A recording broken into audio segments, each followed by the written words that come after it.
Aujourd'hui, malheureusement, la couverture nuageuse est assez basse. C'est la rançon et le défi que doivent relever la majorité des ultracyclistes qui se situent en tête de course. On est à presque 450 km déjà parcourus par la tête de l'épreuve. La bataille de la nuit a eu lieu. Tétouan s'est placé premier, suivi de très près par le favori de l'épreuve, Laurent Boursette.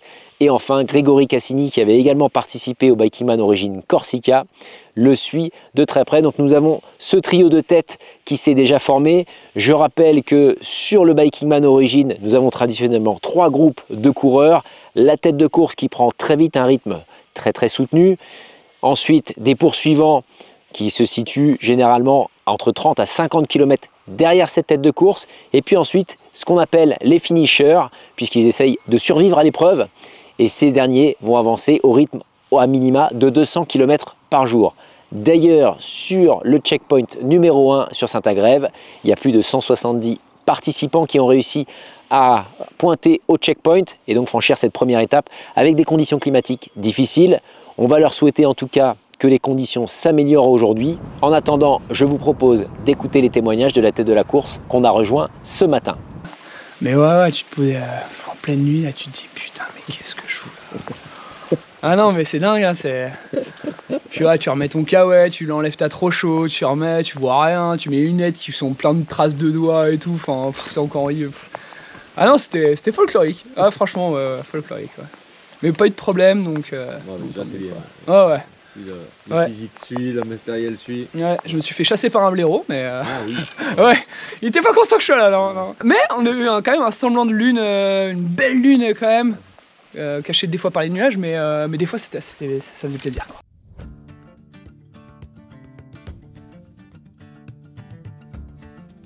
À présent, la tête de la course va donc franchir les 500 km, rejoindre le deuxième checkpoint de Saint-Flour, puis ensuite s'attaquer au très gros morceau, à la légende d'un des cols très célèbre du Tour de France, le Pas de Pérol, qu'on va vous montrer d'ailleurs en images. Ça va, physiquement ça va, mais la nuit a été dure parce qu'il a beaucoup plu, on a encore pris cher toute la nuit. La météo, ça c'est vraiment compliqué. Sinon le parcours pour l'instant, là, de ce que j'ai vu cette nuit, c'est plus facile que ce que j'imaginais en fait. Pas des côtes trop difficiles, à part la dernière pour Saint-Agrève, mais sinon depuis ça grimpe bien, c'est plutôt agréable. Pas trop dangereux parce qu'il n'y a personne sur les routes, on est tranquille la nuit. Mais ouais, la météo c'est compliqué quand même. C'est dur de prendre du plaisir quand on est rincé pendant toute une nuit. J'ai changé un peu du coup au niveau stratégie, je pense que je vais dormir 1 heure à Saint-Flour. Parce que j'avais quelques moments cette nuit où j'étais pas très clair. Donc juste une petite heure à Saint-Flour pour faire partir les impressions de sommeil. Et puis probablement 2 ou 3 heures après à Saint-Agrève. Et je pense que les 300 km là entre Saint-Flour et Saint-Agrève vont être compliqués. Le final, 200 km, je connais, ce sera presque la maison, mais là, j'ai peur de la 3e étape.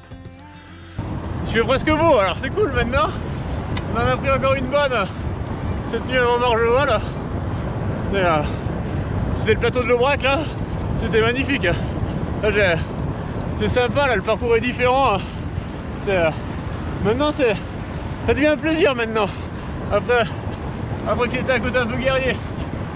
Pendant ce temps, les poursuivants qui se situent aux alentours du kilomètre 300 enchaînent le col de la Chavanne et le col du Pendu.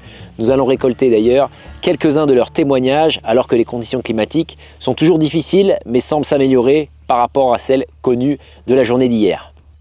Qu'est-ce qui t'arrive? Ben, j'ai plus de GPS. J'en ai 2 mais il n'y en a plus un qui marche. Je l'avais pris en double mais... Comme quoi Bon courage pour la suite. on n'en a jamais assez. Merci. Il est où le soleil? Je sais pas, il est démarré. Faut revenir à une autre saison, je pense, parce que là c'est assez bouché. Comment s'est passée la montée? Bien, tranquillement, là j'ai un petit passage à vide, donc je vais monter tranquillement. Besoin d'un café, d'un petit déj pour me remonter le moral et repartir pour la journée. Allez, on va revenir un peu en arrière sur le parcours au kilomètre 214, lieu du checkpoint 1 à Saint-Agrève où nous nous trouvons. On est à la mi-journée de ce deuxième jour de course et ça y est, le point de contrôle numéro 1 est fermé. 192 participants sont passés par ici. Alors malheureusement, ils sont encore un peu moins en lice car depuis il y a eu des abandons. Nous avons pu rencontrer tout à l'heure les lanternes rouges de cette course, Isabelle et Michael. L'aventure continue pour Isabelle, en revanche pour Michael, ça va s'arrêter ici. Je vous propose de revivre leur arrivée ici au checkpoint 1. Ah, je suis amoureuse.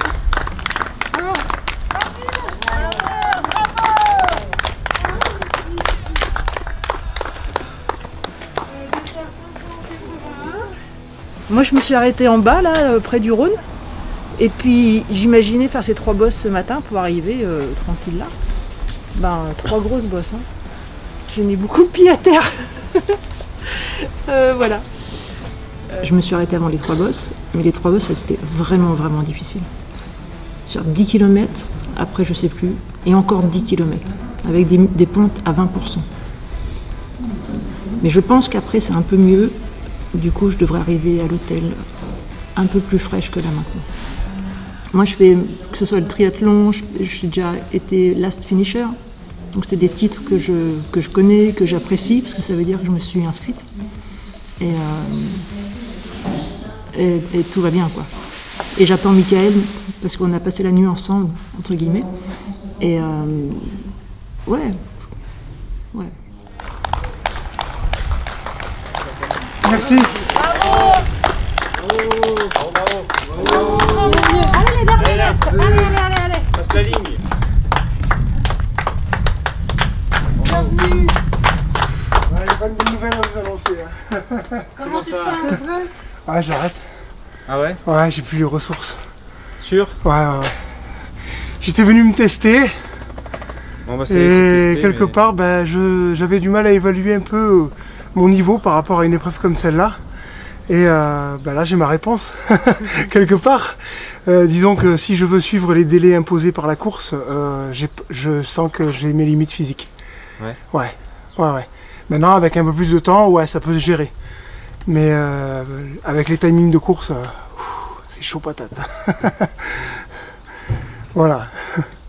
Et nous voici quasiment à 24 heures, minute pour minute, du départ de ce Bikingman Originora. C'est l'occasion de faire un point ensemble sur la progression de l'épreuve, mais surtout les abandons, puisque les participants commencent à témoigner des signes de fatigue physique, bien sûr, avec des abandons suite à des douleurs de genoux, en cause souvent un entraînement soit insuffisant, soit des braquets beaucoup trop sous-dimensionnés par rapport à la difficulté de l'épreuve. Et puis également des abandons, surtout pour le mental. On a beaucoup entendu ce mot sur le résumé d'hier, notamment avec Cédric Ferreira.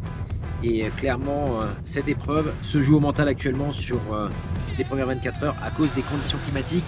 Gros coup de Trafalgar, on a eu Guillaume de Spolberg qui est compétiteur pour la série, pour le titre du Bikingman, qui malheureusement a décidé de bâcher, d'abandonner pour pouvoir récupérer et revenir plus fort sur l'étape du Maroc plutôt que de se poncer sur cette étape. On a au total actuellement déjà 11 abandons sur quasiment les 200 participants.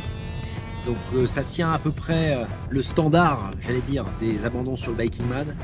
Mais on est clairement sur une épreuve mentale. On avait beaucoup de participants d'ultracyclistes qui s'attendaient à avoir des conditions climatiques optimales. Là on est encore actuellement sur le plateau de l'Aubrac. Le ciel se libère un petit peu, c'est toujours couvert. Mais je l'espère pour une fois, puisque c'est assez rare, les participants de milieu de course et de fin de course vont peut-être avoir des meilleures conditions, alors que d'habitude c'est plutôt l'inverse. C'est les ultracyclistes en tête de course qui surfent sur les conditions climatiques et qui bénéficient souvent du meilleur climat. Là, ça a tendance à s'inverser. En tout cas, c'est tout ce que je leur souhaite, puisqu'il nous reste encore 4 jours pleins de compétition et que le soleil contribue grandement à soutenir le mental de ce type d'effort d'ultra-distance. Hier j'ai quitté le CP1, j'ai continué, et puis en fait 40 bornes après, je me suis dit non. Je m'étais dit que si les conditions n'étaient pas optimales, je le faisais pas. Faut savoir raison garder, mon ami. Ouais. Bienvenue au Pas de Pérol, à 1589 mètres d'altitude. C'est un volcan éteint, mais surtout un massif très célèbre pour les cyclistes les ultracyclistes avec le Bikingman Origin qui passent ici depuis 4 ans, mais également les nombreux randonneurs qui tentent l'ascension du Puy-Marie à pied. En tout cas, c'est un lieu mythique qu'on souhaitait vous faire partager, bien sûr. On a déjà plus d'une dizaine d'ultracyclistes qui ont franchi la cime du Pas de Pérol. Il y en a plus d'une trentaine actuellement qui sont en train de tenter l'ascension depuis le checkpoint 2 de Saint-Flour. Comme vous le voyez derrière moi, les conditions climatiques se sont quand même nettement améliorées par rapport à la première journée de cette course. On a toujours un plafond nuageux important, mais on a eu quand même le droit au soleil. C'est pas plus mal d'avoir ces conditions, ça permet d'avoir un petit peu de fraîcheur pour profiter de ce col mythique. En tout cas, on se quitte aujourd'hui pour cette deuxième journée de course sur le Bikingman Origin Ora avec le classement actuel de l'épreuve. Et on vous donne bien sûr rendez-vous demain pour potentiellement l'arrivée du leader de cette course.